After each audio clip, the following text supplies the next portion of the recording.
Hi there, and welcome to another video from the Blue Envelope podcast. So I'm doing something I don't often do today, which is putting up a constructed video, playing constructed in the first place. So we're running a league. We run leagues. We've run one maybe twice a year for the last 2 years. So I think this is the fourth one that we're doing now, maybe the third, I can't remember. But they're run by Neil, who's one of my co-hosts on the podcast. And pretty simple concept. Stick people into pods of 8.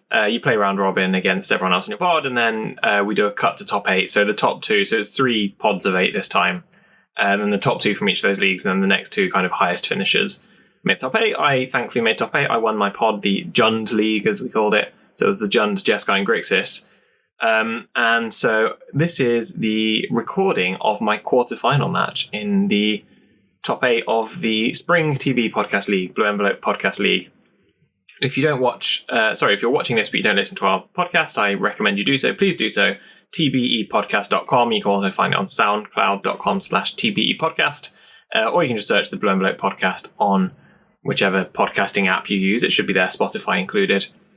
So this is a deck I'm playing. It's been a while since I played a deck in Standard where I played it and thought this feels like cheating, but this deck really does feel like cheating. If you don't know Standard, or you sort of are playing other decks, just play Yorion, the Fires, Jeskai Fires, basically. Brief rundown if you don't know how the deck works. So it plays Yorion, which says your starting deck needs to contain at least 80 cards, or at least 20 more than 60, so you might as well go for 80. Which sounds like a bit of a big restriction. In Standard, it's not really. You've got a bunch of powerful cards you can play. The relevant part is that, unlike a lot of other companions, though, Yorion is really good with the deck. So a lot of companions, they have a restriction, and that's quite bad for the deck building aspect. You know, there's cards that you would play normally, but you don't get to play. So things like Obosh or Gyruda. Gyruda kind of gets played in combo decks in Eternal formats, but I think things like Obosh, it's a really powerful effect once it hits play, but it gives you pretty big deck building restrictions. The thing with Yorion, it doesn't really, and it actually synergizes with pretty much every card in the deck. I've just taken out the deck by accident. Let me put it back in. The arena interface isn't perfect. Sorry that you can only see the deck in this small part of the screen here. And there's not much I can do about that. It feels like I should be able to drag this up, but I can't. But the Yorion, like I was saying, is really good with that, but it's pretty good with everything. So obviously its ability flickers things. You want that to be flickering things that come into play into the battlefield, so you can get their effects more than once. This triggers, this triggers, this triggers. Planeswalkers are usually good, especially the minus Planeswalkers, because you use it, you flick it out. There's another minus Planeswalker. This triggers very well, and there's another minus Planeswalker. So Yorion's pretty good with everything. The sort of powerhouse, the engine of the deck is Fires of Invention, which has been in Standard for a while now, but just in case you don't play Standard, give it a read. It's a pretty powerful enchantment. You can play 2 cards a turn for free. That's usually a busted effect, provided you have enough lands. This deck has a ton of lands, so that's not really an issue. It's also got a bunch of cantrips and card draws. It's got Omen the Sea, Birth of Meletis, Teferi, a bunch of ways to draw cards before you get to that 4-power, the 4-drop. And you've also got Shark Typhoon to cycle. And so the ideal play pattern for this is turn 2 Birth of Meletis. Omen the Sea is slightly worse, but turn 2 Birth of Meletis is the ideal. Turn 3, whichever of these Planeswalkers is most fitting at the time. If not, you've got Omen the Sea, or maybe you've got another one of these. So just some stuff to kind of stall the game a bit in the first few turns. You then want to just drop a Fires and whatever other card you've got. It doesn't really matter at that point. If you've got an Elspeth, perfect. If you've got a Shatter Sky and they've got creatures, even better. But the point is you basically just want to get Fires on turn 4. Then turn 5, you basically go nuts. The combo of this deck is Lurrus and Agent of Treachery. So what Lurrus does is says, the +1's fairly relevant in this deck, it only runs 4 creatures, so you're likely to miss. But the -2 says, exile target creature you control, then reveal cards from target library until you reveal a creature card with highly converted mana cost. Put that card on the battlefield. What that means is you exile a token from either Omen of the Sea or Birth of Meletis. You find the only creature you run, which is Agent of Treachery, and you steal your opponent's permanents. It's any permanent, so it can be land, it can be enchantment, it can be planeswalker, it can be a creature, literally anything. And so what you do is, once you've got your Fires of Invention in play on turn 4, you go turn 5, play a Lurrus for free. You can then also, maybe you just play an Elspeth Chronicler's Death, so what you've done is stolen one of their permanents and removed another permanent, and great. you've got lands on tap to scry a bit, or to create, scry with this, or create a token with this, or even cycle this. Shark Typhoon's great in the deck because you can still cycle. So you can still go like play a spell, and also make a 3/3 flying flash, draw a card. So that's kind of the sort of low level what you're planning to get a turn 5 Lucker and start bringing out Agents of Treachery. Sorry, you can make tokens to exile as well. I forgot. So you ideally want to untap on turn 4 with a token play. If you don't, you might have Shark Typhoon to make a token. And once you've got fires, you can play any number of spells anyway. But say Luck is the first card of your turn. The busted part then is you then play Yorion as your second card. You exile the Agent of Treachery, still something else at the end of turn. You exile any other permanents you played before this, so it might be Planeswalkers that you've ticked down, it might be an Omen of the Sea, or the other Omen. Basically some other trigger. So you're kind of triggering 2 or 3 things, including Agent of Treachery. So on one turn you're stealing 2 permanents. And you're also exiling the Fires of Invention, which is a nice neat trick because it means you can now play spells again. You haven't spent any mana of what you've done so far, and you've got no Fires of Invention play. So you've gone, steal a permanent, Yorion, flick all my stuff out, so I'm going to steal more permanents at the end of the turn. And I've still got 5 mana untapped. And so then I might make a Planeswalker, I might make an Elspeth Conqueror's Death, I might, play any spell, it doesn't really matter. And so this deck kind of starts to churn out card advantage over the turns. It can get pretty silly. If you want to kind of hold back a bit and just go, Lucker, steal a permanent, Elspeth Conqueror's Death, remove another permanent, then on turn 6 it gets super busted because you can activate Lucker again. You might be able to play a second Lucker, activate it again, play Yorion, steal 4 things this turn instead of 2. And so if that happens unimpeded, you're basically just winning the game. It's silly. In the sideboard, we've got Either Gust, Omen the Forge, Mystical Dispute, Deafening Clarion, Dreamcrawler, all fairly self-explanatory. This deck's a little bit weak to a fast aggro start, which is why you've got 4 Omen of the Forge and 2 Deafening Clarion. Either Gust, bringing against red-green decks. Well, red and or green decks. It's always a little bit iffy bringing it in against things like the Mirror because they don't have that many permanents you can target, and also you can't play it when you've got your own Fires in play, and you can't play it when they've got Teferi in play. So it's a little bit iffy. Dream Trawler kind of helps you win some control mirrors as well. Mystical Dispute obviously against blue decks, but again, try not to get yourself into a position where you've got Fires of Invention and Mystical Dispute in hand. This list is completely stolen. It won a Magic Fest recently. I don't play much Standard, but since I started playing this list, I've basically won everything off no experience. So it's just free wins in the current Standard until the metagame adapts. Just play this and get some free wins. So yeah, build it, enjoy it, and enjoy the match. Like I said, the quarterfinal match, which you're about to see. And here we go. All right, here we go. You'd have seen my preamble already, but I am playing the Jeskai Lurrus deck because apparently it's the best one. I've played a few kind of test games and it does feel pretty busted. Lurrus probably means cycling, I think. I don't know the format at all. This hand's pretty sketchy, but it's not the worst. If he's playing some kind of creature deck, Shatter the Sky is obviously pretty good.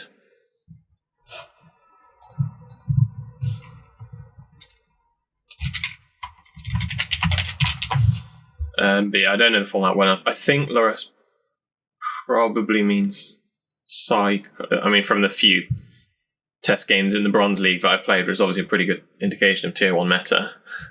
The Lurrus text normally went with a turn 1 Fox. Which probably means I'm just going to get Zenith Fled. Which I can't really do anything about game 1.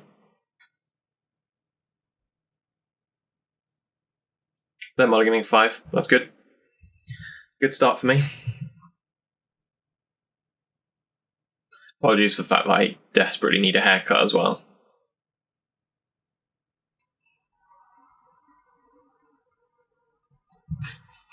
Alrighty, let's go. Just want to hit a Planeswalker. Oh, there we go. Perfect. Okay. So it is not a... It's not a cycling deck. It's probably the Witch's Oven deck in that case.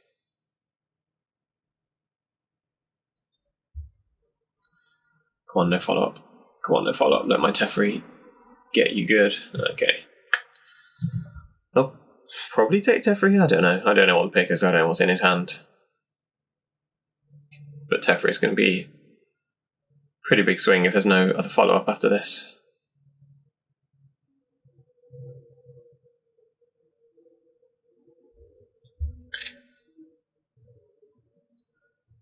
But yeah, if you've not played this deck, if like me you're a sort of casual observer to Standard, I'm pretty much just a drafter.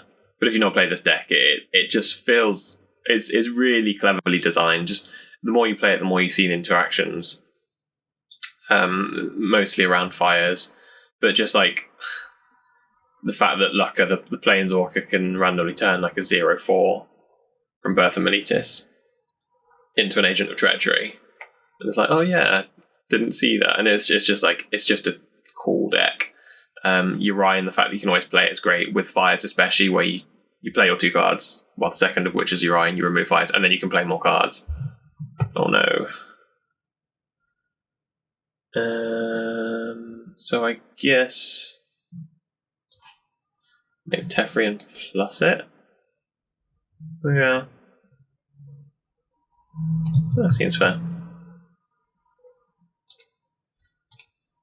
Then I can Shatter the Sky instant speed next turn, which would be pretty nice. Unless there's a Murderous Rider here or something.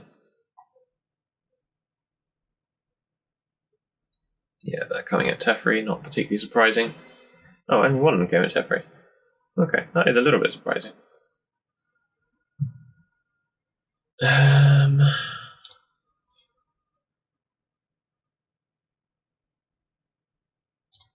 I'll plus that again.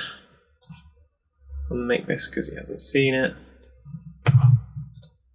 Plus.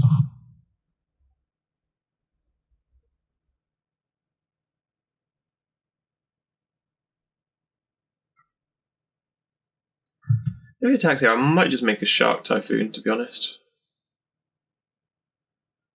Just to block the Cauldron Familiar. Okay, well, now I'm just going to Shatter the Sky. This feels like a misplay from my opponent. And they maybe forgot that Teferi can let me do that. Yeah, I think that's almost definitely what's happened here. So that can resolve. What did you hit? Oh, Lucca. Won't be able to play it though. I never know what lands to get. I think blue for Narset. And then, yeah, the Shatter the Sky that he has seen. Oh, okay. It's like my deck can hear me.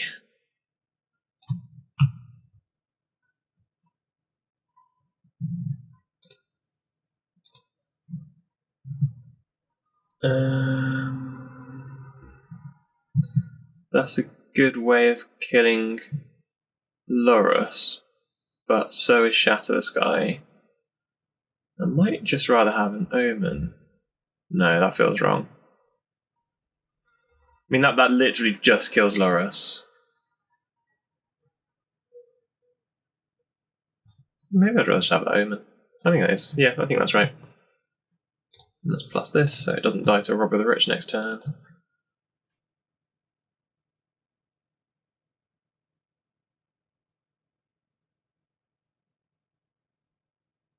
So I imagine it's going to be Lurrus, then bring back the Robber. Yeah. Then knock Narset down, I suppose. Yeah.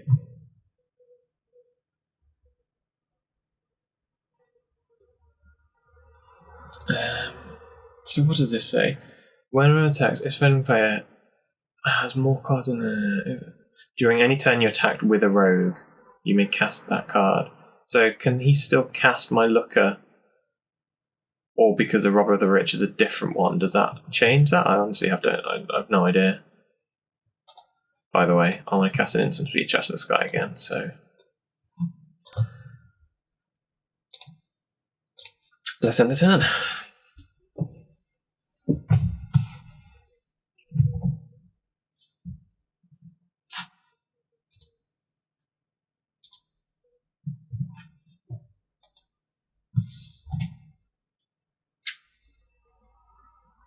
Interesting, because my opponent obviously knows I have Omen, but not that I have Shatter the Sky.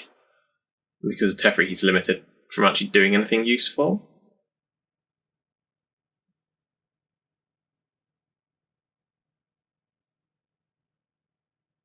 Not anything, obviously, but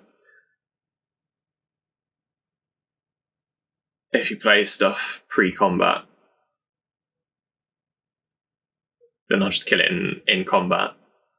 Whereas if he, I don't know, tries to set up a big post-combat, I'll just kill stuff. Like, either way, the Shatter the Sky is gonna wreck his plans for the turn, hopefully. Fingers crossed. My opponent may have disconnected here, by the way. There's we're playing untimed. I'll just check what he's saying in chat. Yeah, he just told me. We're playing untimed because my opponent's internet's being a bit sketchy this morning. So he's not actually tanking hard here. He's hopefully just disconnecting. It's a really nice day, mid-lockdown in the UK. Don't know where you're watching from. Maybe the rules are different in your country. Maybe even watching this after lockdown, but currently we are in semi-lockdown, I guess we should call it, in the UK. We're allowed out once a day for some form of exercise, and we're allowed to go out for sort of food shopping, that kind of thing, but pretty much no socialising, essentially. We're not allowed to see anyone outside of our own household, and theoretically you're not supposed to go to work unless it's absolutely necessary. I'm working from home, so it doesn't really make too much difference to me. My opponent's back, so I can see him fingering my cards, as Arena always shows. Let's go.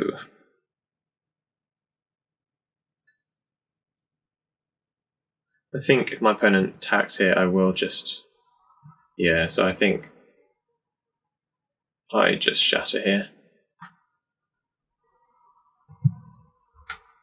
Just to clear the board a bit.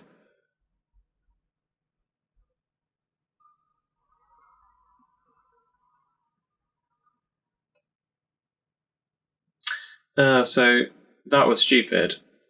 I should have... Okay, so you... So the answer to my question, you can play the cards off Lurrus. Whoops. Yeah, that was bad. That was very bad. Okay.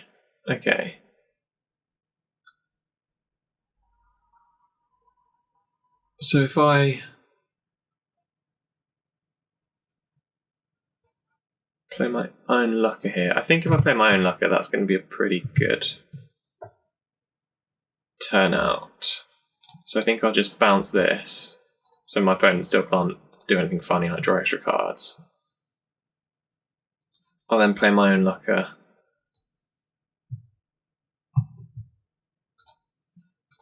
Yeah, no, I should have just Shattered the Sky pre-combat. I was busy talking, essentially, but that was a very bad play from me. Let's pass. And the next turn, what I can do is Omen, get some 1/1s, and then turn one of them into an Agent of Treachery and steal possibly just the Lurrus, then turn the other one into an Agent of Treachery. So, assuming my opponent doesn't do anything too fancy this turn, next turn should be pretty good for me. If I draw a land as well, yeah, if I draw a land, I'll then be able to Yorion them, all the Agent of Treacheries out of the way, and essentially just steal all my opponent's permanents.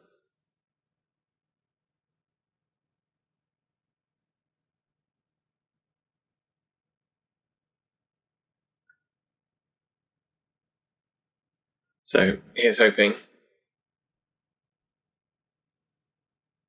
In fact, yeah, because of that, I might actually just cycle this Sharknado. End of turn, just to draw an extra card. To increase my chances of living that dream.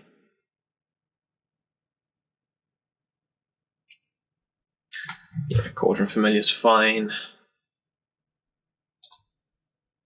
I wonder if Lurrus will... No, probably I was going to say with Lurrus I might cycle this out, but my opponent doesn't really have any good hits. Ah, interesting. Does that really bother me? No, not particularly.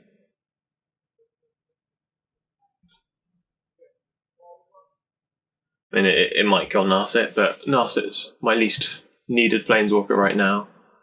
Yeah, that's fine. There's not much I can do about it anyway.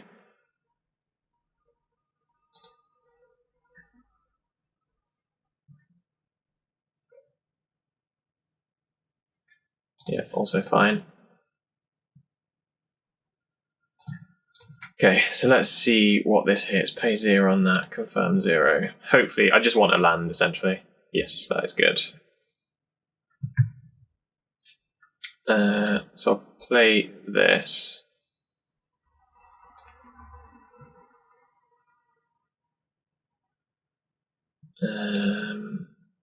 Exile one of them to get an agent. Steal my own Lucker back. And obviously just keep this. Do the same to the other one.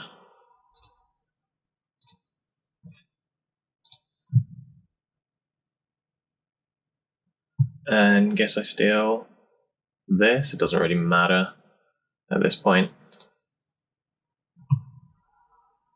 And pay 2. +1 Teferi because I can. And boom. 1, 2, 3, 4. Oh no, not Teferi, because that will actually reduce its loyalty. 4, yeah, 1, 2, 3, 4. Submit.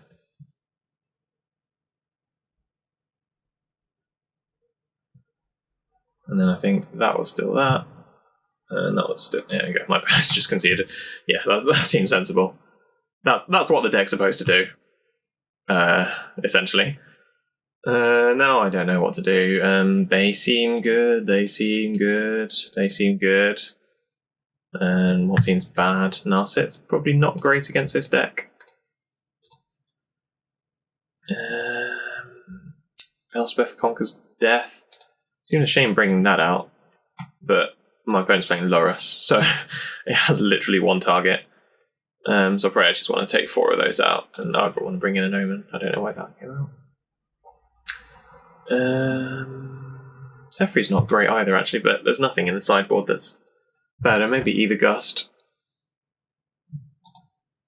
Yeah, just to randomly deal with Robbers of the Rich, especially on the draw. Teferi surely not really doing much. Just check all of these other cards are still decent. I think so.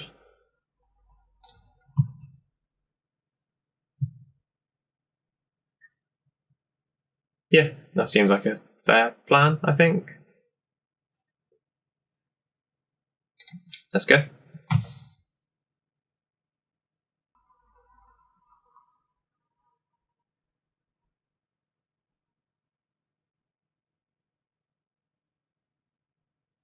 My opponent did Mulligan to 5 that game, so I can't say it was particularly indicative. My opponent Mulligan 5 and I played badly. Had those 2 things not happened, it might have been a different game, but it seems like a decent hand, doesn't it? I'll keep that. Serrated Scorpion's fine. Trio.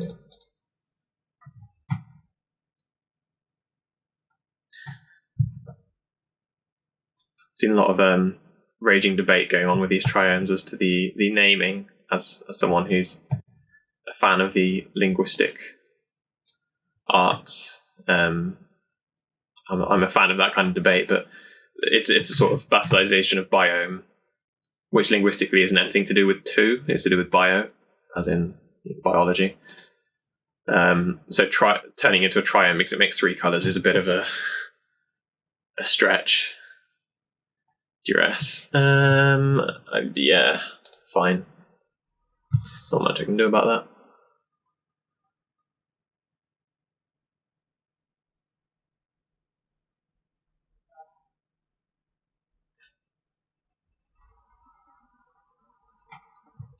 Chiron's gone, so I guess I definitely want to play this Omen of the Forge then.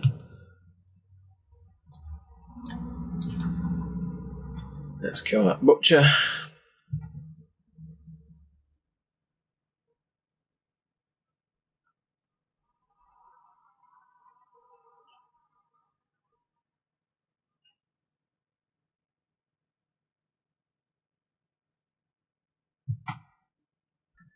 Sure, that's fine.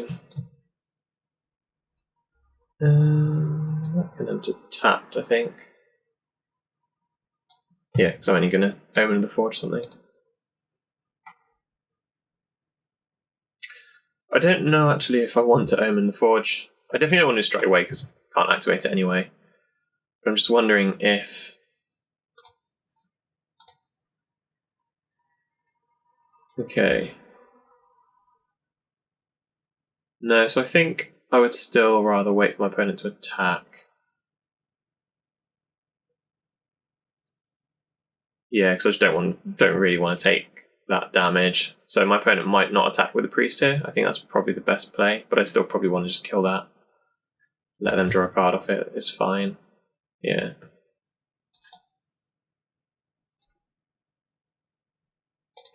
Again, I haven't learned my lesson from the last game. I probably should have done that pre-combat in case he randomly hits it.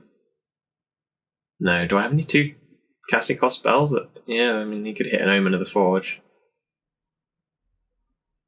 Yeah, so I think that's turned out okay for me. I've dealt with 2 creatures. I've lost some life in the process. What my opponent hit? Just a land. That's fine. Witch's Oven. Okay.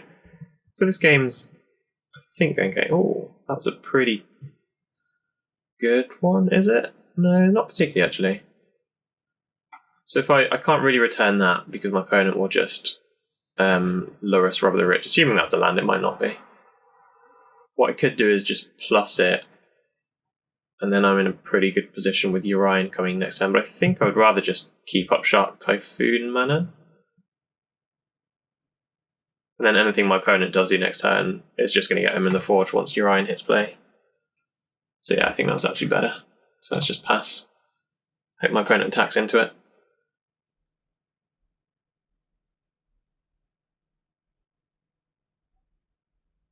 Okay, so they did have a land, so the Teferi Minus was definitely the wrong play.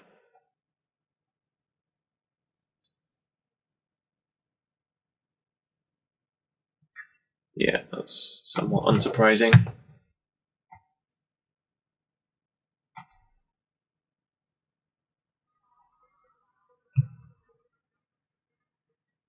So yeah, if my opponent attacks with anything here, I'll just block it. It might just be this, like not the priest. Oh, so no attacks at all. Interesting.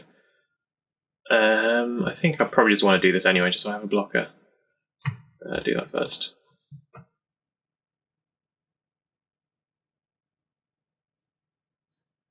Again, I think I just get the island.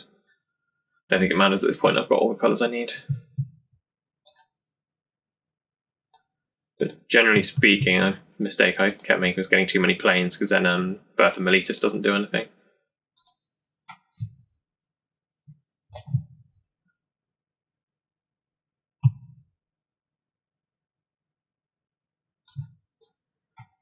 Does seem a shame to use my Yorion this early, but it's also pretty good deal to be killing 2 creatures for free. So yeah, submit those 2, and then I'll just hit the Lurrus and the Priest, I think.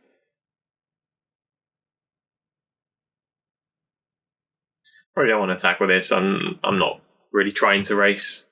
Once I get that Dream Trawler down, it should be game for me, I hope. And I'm still on pretty high life. I suppose this is about to die anyway to sacrifice, but whatever. In which case, yeah, I should have attacked.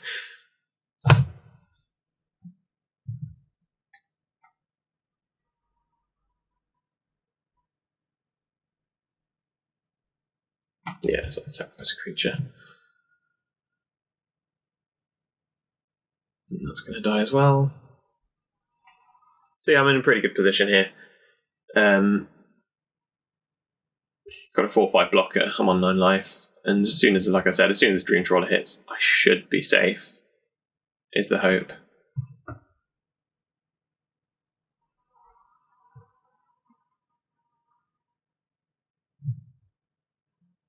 Well, there we go. I'll just make this and hope for the best.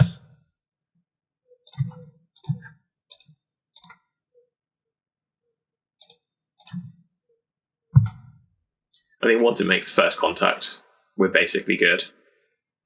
I don't know the format well enough to know if my opponent has a way of potentially dealing with that, but I can't imagine that he would. Like, sacrifice is obviously one way of dealing with it, but that would involve a priest being in play for more than 2 turns and me also not having another creature. Sorry, for more than 1 turn. can't imagine my opponent playing any kind of board wipe in a Lurrus deck that actually plays creatures. I know some control decks do just run Lurrus as a free 3-drop, but I can't imagine that being the case here.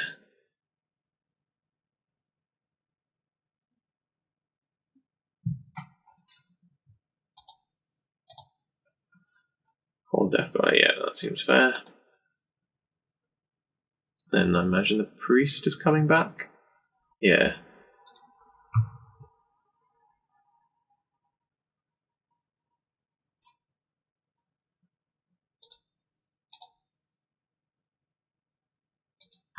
Okay, so we survived the turn. That does a whole load of nothing.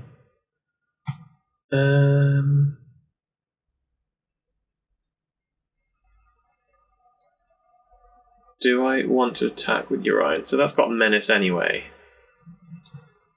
So this gets pumped when I draw a card, doesn't it? Yeah, so I might as well. So Teferi anyway, just to see what my opponent might have in hand. Okay, so they're definitely not playing cards this turn. And then... So I could return this, but I think I achieve more by just targeting that at this point. Okay, I wasn't expecting that to resolve. I assumed he'd... no, there's no point in sacrificing, is there?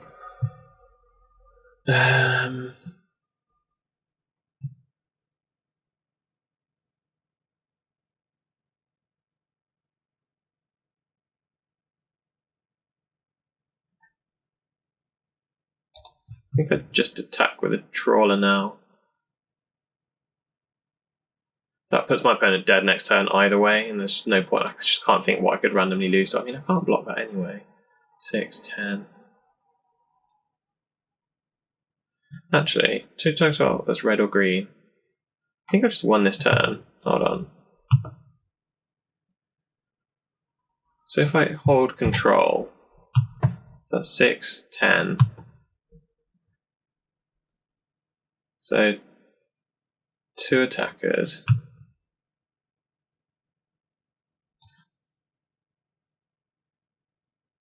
So yeah, if I put this top of my library, auto pay, resolve, okay. Right, let me so put on top, take action, so I do want that on top. Yeah, so that resolves. My opponent's got 1 land, so we can't sacrifice a food. Yeah, my opponent's just dead. Right, okay. Good. I'm glad we got there. So my opponent takes 10, goes to 2. And then, right, bam, done. Pay 2 life.